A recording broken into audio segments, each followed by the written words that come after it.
Hello dears, welcome back to Jalam learning. എല്ലാവരും Christmas അവധി ഇങ്ങനെ അടിച്ചു പൊളിച്ചുകൊണ്ടിരിക്കുകയായിരിക്കും അല്ലെ. അപ്പോൾ മിസ് ഇന്ന് വന്നിട്ടുള്ളത് നമ്മുടെ എക്കണോമിക്സിലെ എല്ലാ ചാപ്റ്ററുകളിൽ നിന്നും എന്തൊക്കെ കാര്യങ്ങൾ പഠിക്കണം. ടോട്ടൽ നമുക്ക് 11 ചാപ്റ്റർ ഉണ്ട്. മൈക്രോ എക്കണോമിക്സിൽ നിന്ന് നമുക്ക് 5 ചാപ്റ്ററും മാക്രോ എക്കണോമിക്സിൽ നിന്നും 6 ചാപ്റ്ററുമാണ് പബ്ലിക് എക്സാമിലേക്ക് ഉള്ളത്. പബ്ലിക് എക്സാമിലേക്ക് നോക്കുന്ന സമയത്ത് ഒരുപാട് കാര്യങ്ങളുണ്ട്. ഈ 11 ചാപ്റ്ററുകളിലെയും കാര്യം നമ്മൾ പഠിക്കണം. ബുദ്ധിമുട്ടുള്ള കാര്യമാണ് അത്രയും കാര്യങ്ങളൊക്കെ ഓർത്ത് വെക്കുക എന്നുള്ളത്. സോ ഈ വീഡിയോയിൽ ഓരോ ചാപ്റ്ററിൽ നിന്നും എന്തൊക്കെ പഠിക്കണം എന്നുള്ള കാര്യങ്ങൾ മിസ് പറയുന്നുണ്ട്. നിങ്ങൾക്ക് വേണമെങ്കിൽ സ്ക്രീൻഷോട്ട് എടുത്ത് വെക്കാം. അങ്ങനെയാണെങ്കിൽ എന്തൊക്കെയാണ് ഇമ്പോർട്ടന്റ് ടോപ്പിക്സ് നമുക്ക് നോക്കിയാലോ.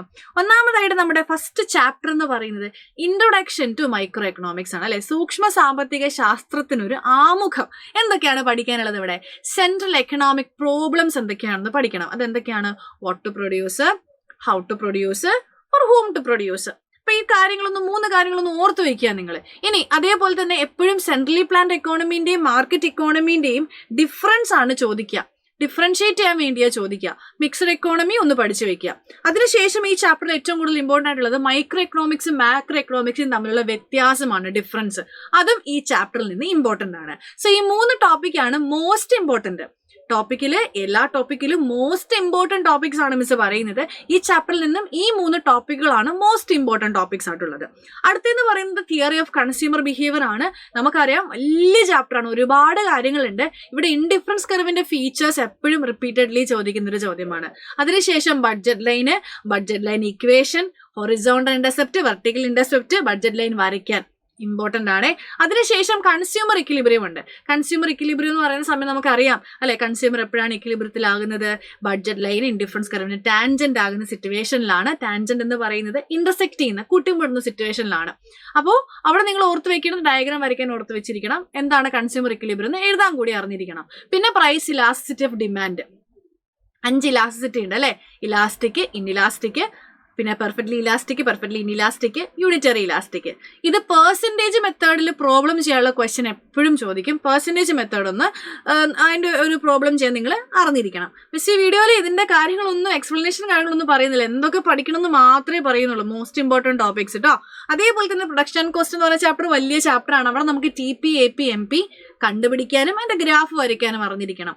ലോ ഓഫ് വേരിയബിൾ പ്രൊപ്പോർഷൻ അല്ലെ, ലോ ഡിമിനിഷിംഗ് മാർജിനൽ പ്രൊഡക്റ്റ് എന്നാണ് വേറൊരു പേര്. അത് രണ്ടിന് ആ സെയിം ലോ ആണ് രണ്ടും. അത് നിങ്ങൾ വരയ്ക്കാനും എഴുതാനും അറിഞ്ഞിരിക്കണം. ഇനി റിട്ടേൺസ് സ്കെയിൽ, സ്റ്റേജ്, എത്ര സ്റ്റേജ് ഉണ്ട്, അതിന്റെ കാര്യങ്ങൾ, ലോങ് റണ്ണിലെ കാര്യങ്ങളൊക്കെ ഒന്ന് അറിഞ്ഞിരിക്കണം.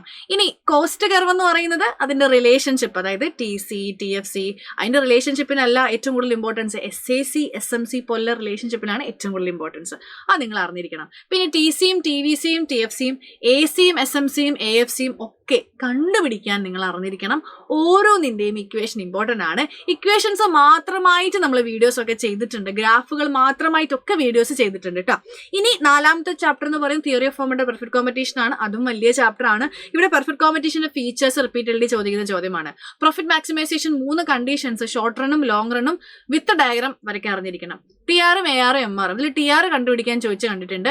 ഇനി സപ്ലൈ കർവിനെ നിർണ്ണയിക്കുന്ന ഘടകങ്ങൾ, unit tax, technology of production, input price കാര്യങ്ങളൊക്കെ മനസ്സിലാക്കി വയ്ക്കുക. ഇനി പ്രൈസ് ഇലാസ്റ്റിസിറ്റി, ഡിമാൻഡിനെ പോലെ തന്നെ സപ്ലൈയുടെ പ്രൈസ് ഇലാസ്റ്റിസിറ്റി 5 ഇലാസ്തികതയാണുള്ളത്. അതിന്റെ പ്രോബ്ലം പെർസെൻറ്റേജ് മെത്തേഡ്. പെർസെൻറ്റേജ് മെത്തേഡിൽ ഇക്വേഷൻ സെയിം ആണ് കേട്ടോ. എന്താണ്? ΔQ/ΔP × P/Q ആണ്. ഈ ഇക്വേഷൻ ആണ് ഓർത്തിരിക്കേണ്ടത്. ഡിമാൻഡിലും സെയിം ഇക്വേഷൻ ആണ്, സപ്ലൈയിലും സെയിം ഇക്വേഷൻ ആണ് പെർസെൻറ്റേജ് മെത്തേഡിൽ. ഇനി നമ്മുടെ അവസാനത്തെ മൈക്രോ എക്കണോമിക്സിലെ ചാപ്റ്റർ ആണ് മാർക്കറ്റ് ഇക്വിലിബ്രിയം. ഓക്കെ, എന്താണ് മാർക്കറ്റ് ഇക്വിലിബ്രിയം എന്ന് പറയുന്നത്? ഡിമാൻഡും സപ്ലൈയും ഈക്വൽ ആകുന്ന സിറ്റുവേഷൻ ആണ്. ഇവിടെ നമുക്ക് മെയിൻ ആയിട്ടുള്ളത് ഇക്വിലിബ്രിയം ക്വാണ്ടിറ്റിയും പ്രൈസും കണ്ടുപിടിക്കാൻ ചോദിക്കാറുണ്ട് ഇക്വേഷൻ വെച്ചിട്ട്. അപ്പൊ ഇക്വേഷൻ നിങ്ങളൊന്ന് മനസ്സിലാക്കി വെക്കുക. ഈ ടോപ്പിക് ഒന്ന് കുറച്ചുകൂടെ ഇമ്പോർട്ടൻസ് കൊടുത്ത് പഠിക്കുക. ഇനി ഡിമാൻഡിലും സപ്ലൈയിലും ഉണ്ടാകുന്ന ഷിഫ്റ്റും ഇമ്പോർട്ടന്റ് ആണ്. പ്രൈസ് സീലിംഗും പ്രൈസ് ഫ്ലോറും നിങ്ങൾ എന്ത് ചെയ്യുക? പഠിച്ചു വെക്കുക. സോ ഇത് എക്സ്പ്ലനേഷൻ ഒക്കെ തന്നു കഴിഞ്ഞാൽ ഓരോ ചാപ്റ്ററിലെ കാര്യങ്ങൾ മിസ് ഇങ്ങനെ പഠിപ്പിക്കാൻ തുടങ്ങി കഴിഞ്ഞാൽ 11 ചാപ്റ്റർ ഉണ്ട്. എല്ലാം കൂടി ഈ വീഡിയോയിൽ നിൽക്കത്തില്ല. സോ ഇമ്പോർട്ടന്റ് എന്ന് നിങ്ങൾക്ക് പറയും. ഇതിന്റെ എല്ലാത്തിന്റെയും സെപ്പറേറ്റ് വീഡിയോ, പ്രൈസ് സീലിംഗ് ആവട്ടെ, പ്രൈസ് ഫ്ലോർ ആവട്ടെ, എല്ലാത്തിനും സെപ്പറേറ്റ് വീഡിയോ നമ്മുടെ യൂട്യൂബ് ചാനൽ അവൈലബിൾ ആണ് കേട്ടോ. ഇനി നമുക്ക് മാക്രോ എക്കണോമിക്സിലേക്ക് പോകാം. ചെറിയ ചാപ്റ്റർ ആണ് ആദ്യത്തെ chapter, introduction to macro economics. 3 കാര്യങ്ങളാണ് പഠിക്കാനുള്ളത്. മാക്രോ എക്കണോമിക്സിന് എമർജൻസി ഇമ്പോർട്ടന്റ് ആണ്. പിന്നെ എക്കണോമിയിലുള്ള major sectors, firms, household, foreign sector, government, 4 sectors ആണുള്ളത്. ഗ്രേറ്റ് ഡിപ്രഷൻ 1929 എന്ന ഗ്രേറ്റ് ഡിപ്രഷന്റെ മെയിൻ ഫീച്ചേഴ്സ് എഴുതാൻ എപ്പോഴും ചോദിക്കും. അതിന്റെ വീഡിയോ ഒക്കെ അവൈലബിൾ ആണ് കേട്ടോ. ഇനി നാഷണൽ ഇൻകം അക്കൗണ്ടിങ്, നമ്മുടെ തിയറി ഓഫ് കൺസ്യൂമർ ബിഹേവിയർ പോലെ ഇവിടെ വലിയ ചാപ്റ്റർ ആണ് നാഷണൽ ഇൻകം അക്കൗണ്ടിങ്.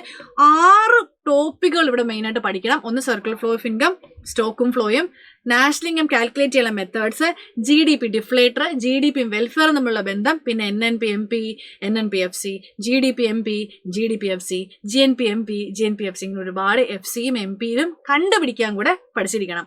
എങ്ങനെയാണ് FCനെ MP ആക്കുന്നത്, ഡിറ്റർമിനേഷൻ, നമ്മൾക്ക് കാൽക്കുലേഷൻ ഒക്കെ നമ്മൾ സെപ്പറേറ്റ് വീഡിയോ ചെയ്തിട്ടുണ്ട്. നിങ്ങൾ യൂട്യൂബിലൊന്ന് അടിച്ചു നോക്കിയാൽ മതി, ആ വീഡിയോ നിങ്ങൾക്ക് എന്തുണ്ടാകും, അവിടെ തന്നിട്ടുണ്ടാകും. ഇനി മണി ആൻഡ് ബാങ്കിങ് വലിയ ചാപ്റ്റർ ആണ്.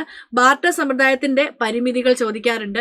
പണത്തിന്റെ ധർമ്മങ്ങൾ, functions of money, money supply, പണത്തിന്റെ പ്രധാനം ചോദിക്കാറുണ്ട്. 3 motives, transaction demand for money, speculation demand for money, precautionary motive. ഇനി RBIയുടെ ഫങ്ഷൻസും കൊമേഴ്ഷ്യൽ ബാങ്കിന്റെ ഫങ്ഷൻസും, അതിൽ ഏറ്റവും കൂടുതൽ ഓർത്തിരിക്കേണ്ടത് RBIയുടെ ഫങ്ഷൻസ് തന്നെയാണ്. പിന്നെ RBI മണി സപ്ലൈ കൺട്രോൾ ചെയ്യാൻ ഉപയോഗിക്കുന്ന മോണിറ്ററി പോളിസീസ്, ക്വാളിറ്റേറ്റീവ് ടൂൾസും, ലിക്വിഡിറ്റി ട്രാപ്പ്. ലിക്വിഡ് ട്രാപ്പിൽ ഇക്വേഷനും കാര്യങ്ങളൊന്നും അല്ല, ആ ഡയഗ്രമാണ് ഇമ്പോർട്ടന്റ്. എന്നാലും ആ ഇക്വേഷൻ ഒന്ന് ഓർത്ത് വെക്കുക. സ്പെക്കുലേറ്റീവ് ഡിമാൻഡ് ഫോർ മണിയുടെ ഉണ്ടല്ലോ, R മാക്സ്, ആ ഇക്വേഷൻ ഉണ്ടല്ലോ, ഒന്ന് ജസ്റ്റ് ഓർത്ത് വെച്ചിരിക്കുക. ഇനി അടുത്ത determination of income and employment ആണ് നമ്മുടെ 4ാമത്തെ ചാപ്റ്ററിൽ. ഈ ചാപ്റ്ററിൽ പഠിക്കേണ്ട മോസ്റ്റ് ഇമ്പോർട്ടന്റ് ടോപ്പിക് ആണ് എക്സ് ആൻഡേ കൺസെപ്റ്റും എക്സ്പോസ് കൺസെപ്റ്റും. അഗ്രിഗേറ്റ് ഡിമാൻഡ് എന്താണ്, അഗ്രിഗേറ്റ് സപ്ലൈ എന്താണ്, പിന്നെ ഒരു 2 സെക്ടർ എക്കോണമിയിൽ എങ്ങനെയാണ് നമ്മൾ ഇക്വിലിബ്രിയം മെയിൻറ്റെയിൻ ചെയ്യുന്നത്, ഇക്വിലിബ്രിയം നമ്മൾ അറ്റൈൻ ചെയ്യുന്നത്, അതിന്റെ equation, MPC, MPS, APC, APS, പിന്നെ ഔട്ട്പുട്ട് മൾട്ടിപ്ലയർ, അതാണ് ഇൻവെസ്റ്റ്മെന്റ് മൾട്ടിപ്ലയർ. അടുത്ത chapter government budget and economy ആണ്. അതും വലിയ ചാപ്റ്റർ ആണ്. ഗവൺമെന്റ് ബഡ്ജറ്റിന്റെ ഒബ്ജക്റ്റീവ് എപ്പോഴും റിപ്പീറ്റഡ്ലി ചോദിക്കുന്നതാണ്.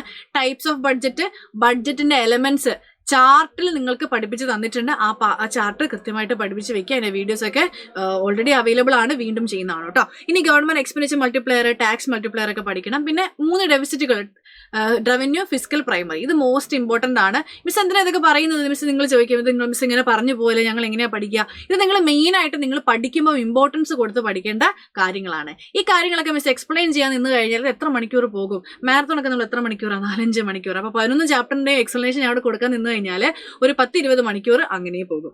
ഇനി ഓപ്പൺ എക്കോണമി, മാക്രോ എക്കണോമിക്സ് നമ്മുടെ അവസാനത്തെ പാഠമാണ്. Balance of payment, balance of ട്രേഡും ഇമ്പോർട്ടന്റ് ആണ്. ഇനി determination of exchange rate, exchange rate, വിനിമയ നിരക്ക് നിർണ്ണയിക്കുന്നത് 3 രീതിയിൽ നമ്മൾ പഠിക്കുന്നുണ്ട്. 3 രീതിയും ഇമ്പോർട്ടന്റ് ആണ്. അതിന്റെ വീഡിയോസ് ഓൾറെഡി അവൈലബിൾ ആണ്. പിന്നെ റിയൽ എക്സ്ചേഞ്ച് റേറ്റും നോർമൽ എക്സ്ചേഞ്ച് റേറ്റും, ഇതും ഇമ്പോർട്ടന്റ്ലി പഠിക്കാം. സോ ഇത്രയും കാര്യങ്ങളാണ് നമുക്ക് എന്തിലുള്ളത്, എക്കണോമിക്സിൽ 11 ചാപ്റ്ററുകളും പഠിക്കാനുള്ളത്. സോ നമ്മൾ പബ്ലിക് എക്സാം എഴുതാൻ പോകുന്ന എല്ലാ മക്കൾക്കും ഓൾ ദ ബെസ്റ്റ്. അതേപോലെ തന്നെ നിങ്ങൾ അറിഞ്ഞിട്ടുണ്ടാകും നമ്മുടെ ആപ്പിൽ എൻഡ് ഗെയിം എന്ന് പറഞ്ഞ ബാച്ച് സ്റ്റാർട്ട് ചെയ്തിട്ടുണ്ട്. അപ്പൊ എൻഡ് ഗെയിമിൽ നിങ്ങൾക്ക് എല്ലാ ചാപ്റ്ററിന്റെയും കംപ്ലീറ്റ് റിവിഷൻ ആണ് ലഭിക്കുന്നത്. ഇപ്പൊ ഒരുപാട് ഓഫേഴ്സും കാര്യങ്ങളൊക്കെ നടക്കുന്നുണ്ട്. അപ്പം ഈ കാര്യങ്ങളൊക്കെ നിങ്ങൾ ബുദ്ധിപരമായിട്ട് തന്നെ ഉപയോഗിക്കുക. കാരണം പബ്ലിക് എക്സാമിലേക്ക് നമ്മൾ എക്കണോമിക്സിന്റെ ക്വസ്റ്റ്യൻ പേപ്പർ ക്രിസ്മസ് എക്സാമിന് കണ്ടിട്ടുണ്ടായിരുന്നു. വളരെ സിമ്പിൾ ആയിട്ടുള്ള ക്വസ്റ്റ്യൻ പേപ്പർ ആയിട്ട് എനിക്ക് തോന്നിയത്. അധികം നിങ്ങളെ കൺഫ്യൂസ് ചെയ്യാനുള്ള കാര്യങ്ങളൊന്നും അതിനകത്ത് ഇല്ല. പക്ഷെ ഇതേപോലെ ആയിരിക്കില്ല പബ്ലിക് എക്സാമിലേക്കുള്ള ക്വസ്റ്റ്യൻ പേപ്പർ.